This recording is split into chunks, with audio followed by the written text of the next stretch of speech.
বেরোলাম। 2রা ফেব্রুয়ারি 2024।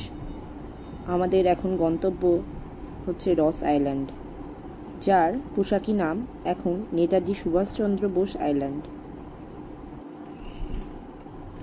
সকালবেলা তাড়াতাড়ি ঘুম থেকে উঠে ব্রেকফাস্ট করে আমাদের গাড়ি আমাদের হোটেলের সামনে এসে পৌঁছলো ঠিক সকাল 8:30 নাগাদ। তারপর আমরা সেখান থেকে রওনা দিলাম রস আইল্যান্ডের দিকে।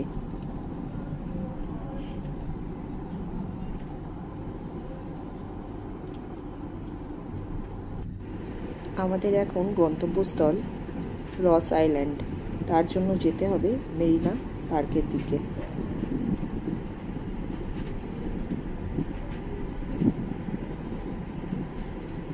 গাড়ি সেলুলার জেলের পাশ দিয়ে ছুটে চলল মেরিনা পার্কের দিকে। এখান থেকেই আমাদের বোটে করে যেতে হবে গন্তব্যস্থল রস আইল্যান্ডে।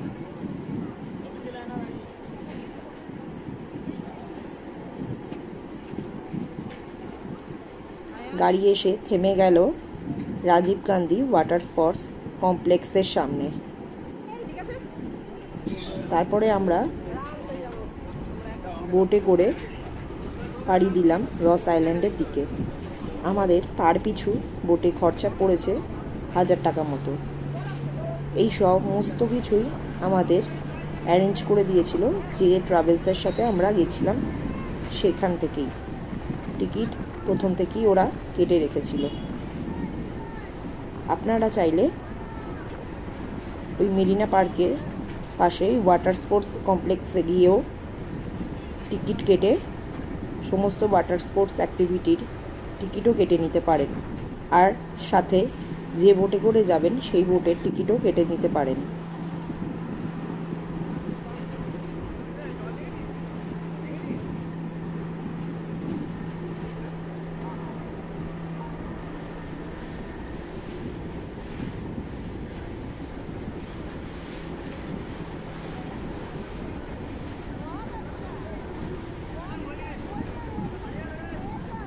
স্পিড মোটামুটি 45 থেকে 50 কিলোমিটার পার আওয়ার। আমরা যে স্পিড বোটে করে গেছিলাম সেখানে বসতে পারে মোটামুটি 15 জনের মতো।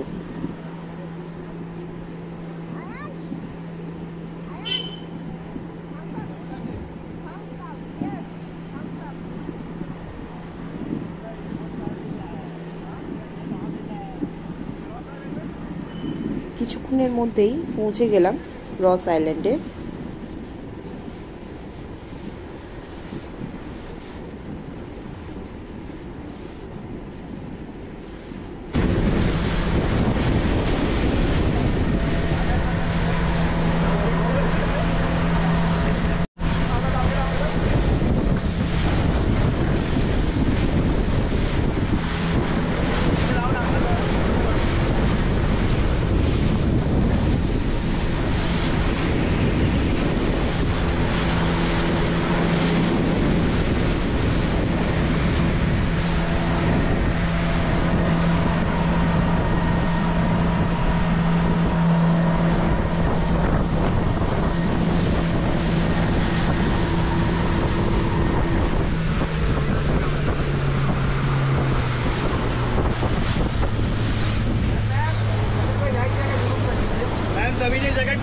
একদম একদম।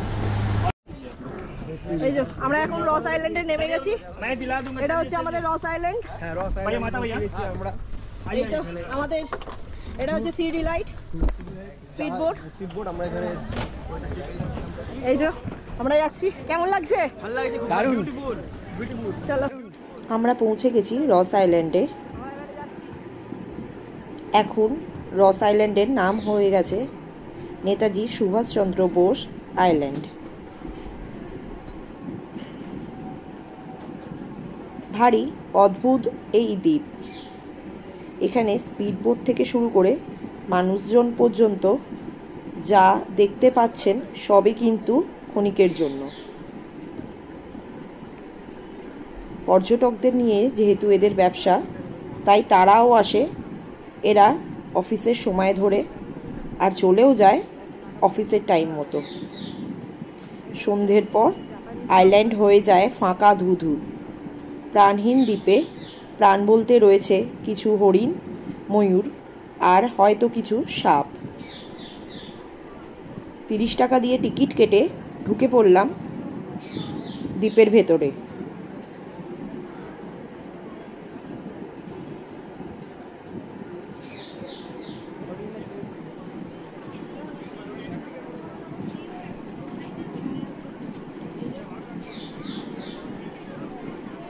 ঢুকেই দেখি ঘুরে বেড়াচ্ছে এক শৃঙ্গ হরিণ। আশ্চর্য, ভয় নেই ওদের। পৃথিবীর সবচেয়ে বিপজ্জনক প্রাণীদের সাথে ঘুরে বেড়াচ্ছে এরা অবাধে। এদের ভালোবেসে খাওয়াতে গেলে কিন্তু আপনাদেরকে ফাইন ভরতে হবে। তবে বাচ্চারা বেশ উপভোগ করছিল ব্যাপারটাকে।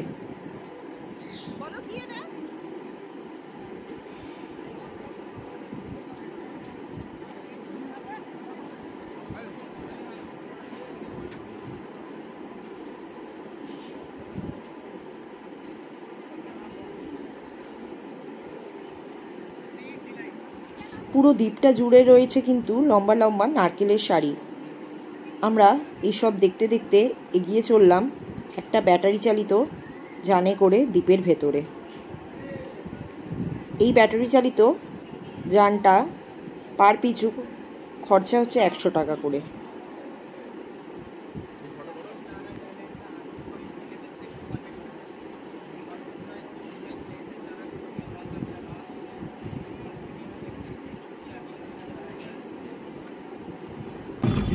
जाके फोटोग्राफी खींचने के लिए टाइमिंग देगा, वापस आके नीचे भी छोड़ेगा। गाड़ी का लेफ्ट साइड देखिए, जो पहला बिल्डिंग देख रहे हैं, ये ब्रिटिश टाइम का स्टोर रूम है। खाने पीने का सामान रखता है यहाँ पर, अंदर पानी।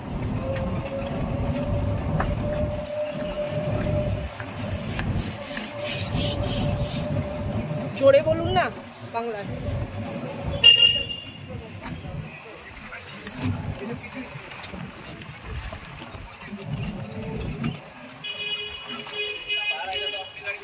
आगे करो ना। लेफ्ट साइड देखिए, लेफ्ट साइड जो बिल्डिंग दिख रहा है, ये ब्रिटिश टाइम का ये प्रिंटिंग प्रेस है। प्रिंटिंग प्रेस, ये प्रिंटिंग प्रेस का बाजू में देखिए वो सब पावर हाउस। जो ब्लैक कलर का ट्रैंक देखा वो ड्रिंकिंग वाटर प्लांट था। ब्रिटिश टाइम वाटर को डिस्टिल वाटर में कन्वर्ट करता था उसी टाइम पर। এখানে কি লাইট এন্ড সাউন্ড শো হয়? बेकरी था, ब्रिटिश टाइम का original structure bakery. Bakery right side देखिए, यहाँ पर कुर्सी लगा हुआ है ना, हाँ। लाइट एंड साउंड मॉनिटरिंग करता है। अच्छा अच्छा। गाड़ी का राइट साइड देखिए, ये जो ग्राउंड देख रहे हैं, हाँ, ब्रिटिश टाइम का टेनिस ग्राउंड यहाँ पे। मेडल पे आ गया पहले टेनिस ग्राउंड। अच्छा, पीछे जो लोग बैठा है, मेरा लेफ्ट अपना राइट सीट, आप लोग उधर बैठे, आप लेफ्ट साइड बोलेगा तो आप लोग राइट साइड देखिए।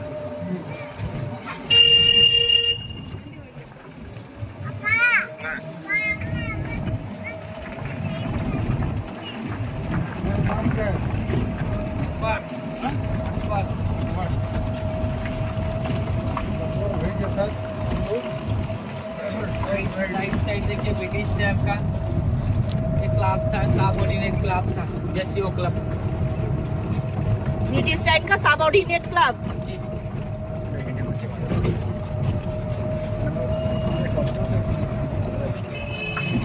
राइट साइड देखिए, ब्रिटिश टाइम का चर्च, 1840 का प्रेस्बिटेरियन चर्च, गिरजाघर थे। ये चर्च प्रेस्बिटेरियन चर्च। কোনটা? ये चर्च। गाड़ी का लेफ्ट साइड देखिए, ये था ब्रिटिश टाइम का खतरनाक कैदी का जेल था। जो लोग ज़्यादा खतरनाक होता है, कुकर होता है ना, हाँ, उन लोगों को लेके आके यहाँ पर रखते हैं। सेकंड जेल था अंडमान पर, पहला जेल था पाइपर आइलैंड, दूसरा जेल रॉस आइलैंड और तीसरा जेल सिल्वर जेल। जापानी आइलैंड पर 3 साल कैप्चर कर लेता है। 1942 से 1945 तक। उस टाइम सेकेंड वर्ल्ड वॉर में बॉम्बिंग करके पूरा बिल्डिंग जापानीज ने डाला। वैसे ऊपर एक बंगलो था, कमिश्नर बंगलो, लेकिन आज तक गेट में स्टेप देखा वो स्टेप भी बचा है। बिल्डिंग पूरा डैमेज हो गया। गाड़ी का लेफ्ट साइड देखिए, ये भी एक चर्च था उस टाइम का, रोमान कैथोलिक चर्च। लेकिन आज का डेट में पावर हाउस बन गया। पहले चर्च था लेकिन अभी के लिए पावर हाउस बन गया, डीजल जनरेटर से चल रहा है।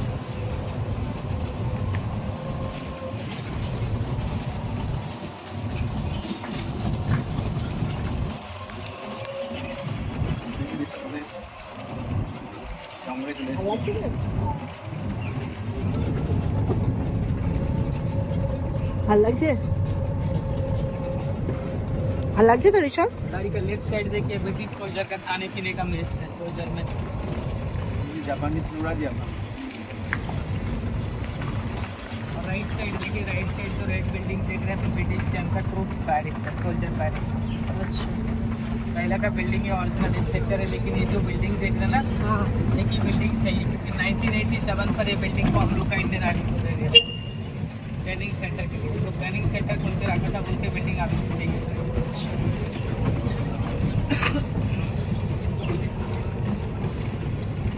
और राइट साइड देखिए, राइट साइड यहाँ से लेके लास्ट तक इतना टूटा हुआ डैमेज हुआ बिल्डिंग देख रहे हैं ना, ये भी बैरक है, ब्रिटिश टाइम का सोल्जर बैरक। ये पूरा बैरक यहाँ से लेके लास्ट तक ये पूरा 2004 26 दिसंबर यहाँ पर एक सुनामी आया। ये आइलैंड 200 एकड़ था, लेकिन अभी 70 एकड़ में आ गया। 130 इसी साइड से पानी आके आइलैंड पर हिट कर रहा था। ये आइलैंड इसी साइड से पानी आके ये आइलैंड नहीं होता तो पोर्टलर भी डैमेज होता था। अच्छा मतलब ये सुनामी की वजह से ये आइलैंड का हिस्सा कम हो गया, आइलैंड का एरिया कम हो गया, पानी में चला गया बहुत सारा। गाड़ी यहाँ पर ही रुकेगा, आप लोग उतार के फोटोग्राफी कर सकते हैं। यहाँ का जो मेन बेस्ट व्यू पॉइंट है फोटोग्राफी के लिए, लाइट हाउस और एक लाइट हाउस है। यस पहले आप लोग लाइट हाउस जाइए, लाइट हाउस का फोटोग्राफी करने का बाद दोबारा रिटर्न टाइम किसी भी गाड़ी में बैठ के आप लोग जा सकते हैं। अच्छा गाड़ी आते आते रहेगा, बताना 1 नंबर गाड़ी में था 7 मेंबर, आपका गाड़ी नंबर है 1। गाड़ी नंबर 27।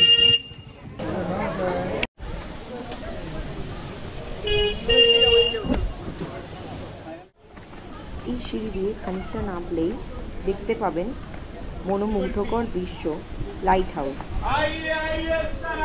চলুন তাহলে এগিয়ে যাওয়া যাক।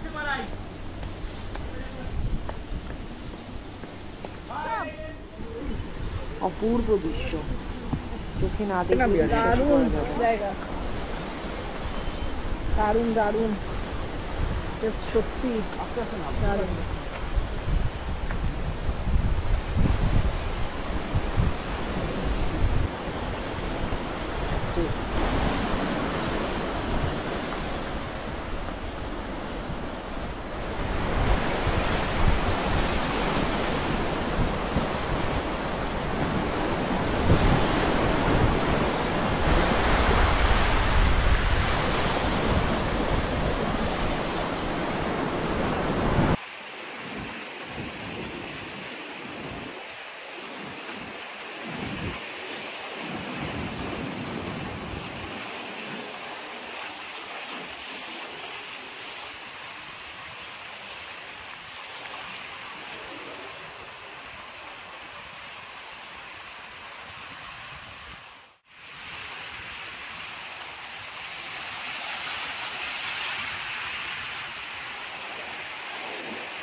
ব্রিজের একদম শেষ প্রান্তে আমাদের দেশের অতীন্দ্র প্রহরীদের স্মৃতি এবং কাজের প্রতি শ্রদ্ধা জানিয়ে রয়েছে এই স্মারকলিপিটি। এখান থেকেই পুরনো লাইট হাউসের অপূর্ব ভিউ পাবেন।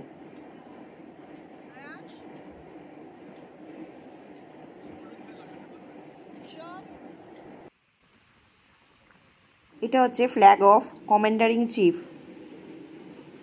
এখানে আন্দামান ও নিকোবর কমান্ডের এই জায়গাতে 25 জুলাই 2022-এ কমান্ড শিফট করা হয়েছিল।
1939 সালে রাজনৈতিক চাপে এবং ভারতীয় স্বাধীনতা সংগ্রামীদের বিদ্রোহের ফলে কালাপানি পার করে রাজবন্দীদের দ্বীপান্তরে কারাবরণ বন্ধ করতে বাধ্য হয় ব্রিটিশ শাসকরা। ধীরে ধীরে জনশূন্য হয়ে পড়ে রস আইল্যান্ড। 1941-এর ভয়াবহ ভূমিকম্পে ভেঙে পড়ে বহু বাড়িঘর। 2004 সালের ভয়ঙ্কর সুনামি তছনছ করে দেয় পুরো দ্বীপকে। তারপর থেকেই রস আইল্যান্ড পুরোপুরি বসবাসের অনুপযোগী হয়ে পড়ে। আর আজ সামুদ্রিক শ্যাওলা, বট, অশ্বত্থ গাছের পেঁচিয়ে ধরা শিকড়ে বন্দি অতীত একলা দাঁড়িয়ে রয়েছে অভিশপ্ত পাতালপুরীর মতো, যেখানে গতিতে বয়ে চলেছে সামুদ্রিক নোনা বাতাস।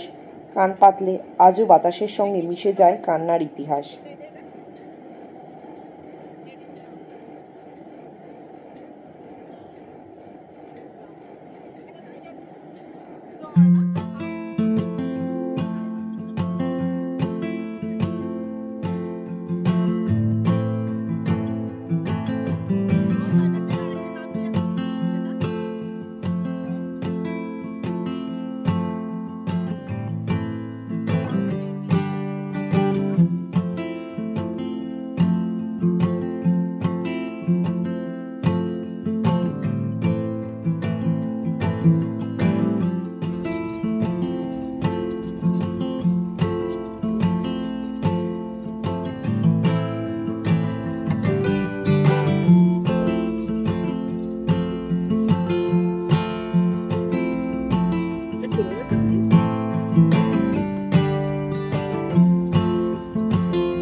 আমরা এবারে ওই একই বোটে করে রওনা দিলাম রস আইল্যান্ড থেকে নর্থ বে আইল্যান্ডের দিকে। আবার দেখা হচ্ছে পরের একটা নতুন এপিসোড নিয়ে। ততদিনে ভালো থাকবেন, সুস্থ থাকবেন। আমার চ্যানেলটা যদি সাবস্ক্রাইব করে না থাকেন তাহলে অবশ্যই সাবস্ক্রাইব করে দেবেন।